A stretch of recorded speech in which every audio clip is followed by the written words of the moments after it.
আবু তোহা মোহাম্মদ আদনান কোথায় আছে এটা প্রশাসন ভালো করে জানে, কারণ বাংলাদেশে যতগুলো গুম হয়েছে তার প্রত্যেকটির সাথেই কোনো না কোনোভাবে প্রশাসনের লোকজনের সংশ্লিষ্টতা রয়েছে। আমাদের আসলে দেখা যাচ্ছে যে ধরেন আইনের ভাষায় সুশীলভাবে বিভিন্ন মানুষজন বলে থাকে যে তিনি 2 দিন ধরে নিখোঁজ, এটা খুঁজে বের করা রাষ্ট্রের দায়িত্ব, নাগরিকদের নিরাপত্তা নিশ্চিত করা রাষ্ট্রের দায়িত্ব, প্রশাসনের দায়িত্ব। আসলে এই সুশীল বক্তব্যের মধ্যে দিয়ে আসলে সরকারের কাছে কিংবা রাষ্ট্রের কাছে অনুনয় বিনয় করে লাভ নাই, কারণ এই সরকারের গত আপনার এই 12 বছরে যতগুলো গুম খুন হয়েছে ম্যাক্সিমাম গুলোর সাথে সরকারি বাহিনী তাদের সংশ্লিষ্টতা রয়েছে। সেটা আমরা নারায়ণগঞ্জের 7 মার্ডার থেকে শুরু করে অনেক ঘটনাগুলোর সাথে আমরা দেখেছি। এবং সর্বশেষ যে আমরা একটা ঘটনা দেখলাম, যেটি খুব চাঞ্চল্যকর ঘটনা ছিল, ফটো সাংবাদিক কাজলের নিখোঁজ হওয়া। তিনি একজন ফটো সাংবাদিক ছিলেন, দীর্ঘদিনের প্রতিবাদ করতে করতে তারপরে দেখা গেল তার খোঁজ মিলল সীমান্ত এলাকায়। তো এখানে সরকারের কিন্তু খতিয়ে দেখা উচিত ছিল, আইন শৃঙ্খলা বাহিনীর খতিয়ে দেখা উচিত ছিল যে আপনার কাজল কিভাবে সীমান্ত এলাকায় গেল, কারা তাকে সীমান্তে ফেলে দিয়ে আসলো। আমরা যে অভিযোগ করে আসছি যে আপনার এদেশের গুম খুনের সাথে এমনকি পার্শ্ববর্তী রাষ্ট্রেরও সংশ্লিষ্টতার অভিযোগটি, সেটি সরকার খতিয়ে দেখবে যে আসলে কিভাবে তিনি সীমান্তে গেলেন।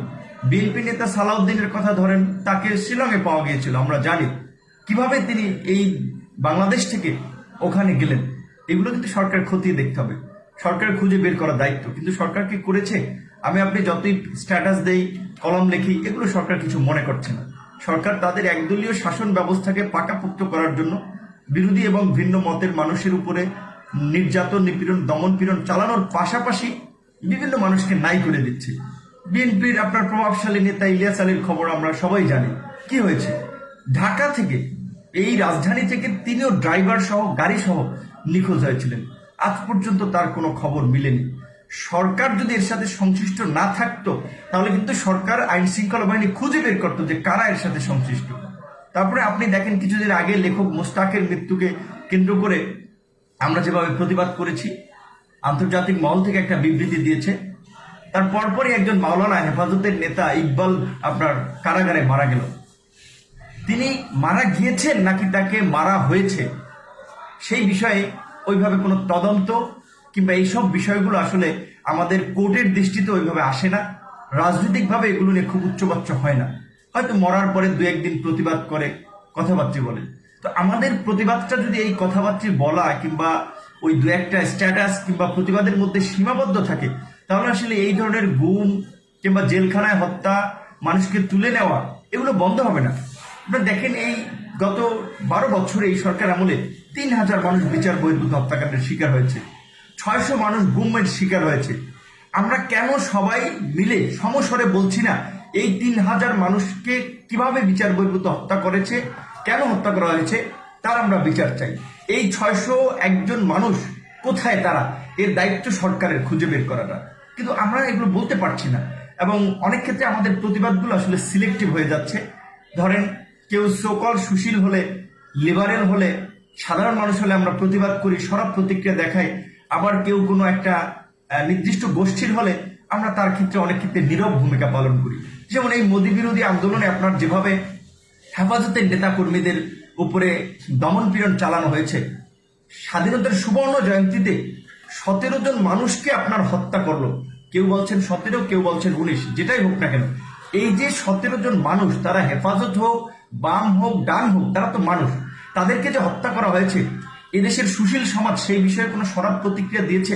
এদেশের শিক্ষিত রাজনৈতিক মহল থেকে এটার কোনো প্রতিবাদ এসেছে যে আমরা এই 17 জনের হত্যাকাণ্ডের বিচার চাই? কিংবা পাহাড় থেকে যখন কল্পনা চাকমা ধরেন আমাদের নিখোঁজ হয়ে যায়, সেই বিষয়কে আসলে আমাদের রাজনৈতিক মহল থেকে সরব প্রতিক্রিয়া আসে না। যে কারণে আসলে দেখা যাচ্ছে যে আপনার এই সরকার বিভিন্ন মানুষকে মিথ্যা মামলার হয়রানি দিয়ে দমন করে, হামলা করে, একের পর এক তারা হচ্ছে আসলে বলা চলে যে তাদের অপকর্মকে জায়েজ করে নিচ্ছে এবং যাকে ইচ্ছে তাকে সরিয়ে দিচ্ছে, জেলে দিচ্ছে। যে কারণে আপনার আজকে ছাত্র থেকে শুরু করে বিভিন্ন রাজনৈতিক দলের নেতাকর্মীরা জেলে। আমরা প্রতিবাদ করি, সরকার আমলে নেয় না। আজকের আইন, আদালত, পুলিশ প্রশাসন সব আজকে সরকারের কাছে নতজানু হয়ে সরকারের লেজুর ভিত্তি করছে। আজকে দেখা যায় যে সমস্ত মামলা জামিন যোগ্য তারপরেও সেই মামলাগুলোতে আপনার লয়ার কোর্ট থেকে জামিন দিচ্ছে না। কারণ কথা স্পষ্ট, সরকারের নির্দেশনার বাইরে কিন্তু তারা কাজ করতে পারবে না। আমরা দেখেছি না, সরকার দলীয় একজন সংসদ সদস্য, সরকার দলীয় একজন নেতা, পিরোজপুরের একজন নেতা, তার বিরুদ্ধে আদালত রায় দিয়েছিল, রাতে তাকে বিচারককে বদলি করা হয়েছে। একটা দেশের প্রধান বিচারপতিকে বন্দুকের নল ছেঁকিয়ে দেশের বাইরে পাঠিয়ে দিয়েছে। তাহলে সে দেশের বিচারপতিরা আমি চাইলেই তো স্বাধীনভাবে কাজ করতে পারবে না। এই দুর্বৃত্তায়ন থেকে, এই অপরাজনীতি থেকে আমাদের পরিত্রাণের একটাই উপায় আছে, সেটা হচ্ছে দেশে গণতন্ত্র ফিরে আনা এবং একটা অবাধ, সুষ্ঠু, নিরপেক্ষ নির্বাচনের মাধ্যমে একটা জনগণের সরকার প্রতিষ্ঠা করা। সেই সরকার আমরা যতদিন প্রতিষ্ঠা না করতে পারবো, যতদিন আমরা গণতন্ত্র প্রতিষ্ঠা না করতে পারবো, ততদিন আসলে আমরা এই ধরনের প্রতিবাদ, টুকটাক লেখালেখি করে খুব বেশি কিছু করতে পারবো না। তারপরেও আমি একটা জিনিস বলতে পারি যে এই যে আমাদের প্রতিবাদ, প্রতিক্রিয়া, এর মধ্যে দিয়েই কিন্তু আপনার একটা গণতান্ত্রিক আন্দোলন সংগ্রাম গড়ে উঠবে, মানুষের সচেতনতা গড়ে উঠবে।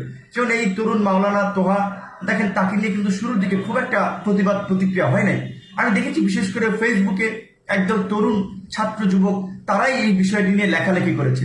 তারপরে আমি দেখেছি যে সিনিয়র সিটিজেনরাও লেখালেখি করেছে এবং কিছু কিছু গণমাধ্যমও নিউজ করেছে। আমার কথা হচ্ছে তোহা কিংবা অন্য একজনও ইসলামিক বক্তা কিংবা কোনো ধর্মীয় নেতা, তিনি যদি বাংলাদেশের আইনের দৃষ্টিতে কোনো অপরাধ করে থাকেন, কোনো প্রোপাগান্ডা ছড়ায়, কোনো ধরেন বিদ্বেষ ছড়ায়, সেটা আইনের দৃষ্টিতে কিংবা আইনগতভাবে তার বিরুদ্ধে ব্যবস্থা নেওয়া হবে, প্রতিক্রিয়া দেখানো হবে। কিন্তু এইভাবে জলজন্ত মানুষকে গুম করা হবে, জেলে নিয়ে পিটিয়ে মারা হবে, এটা কোন বাংলাদেশ? এগুলো তো আমরা মেনে নিতে পারি না।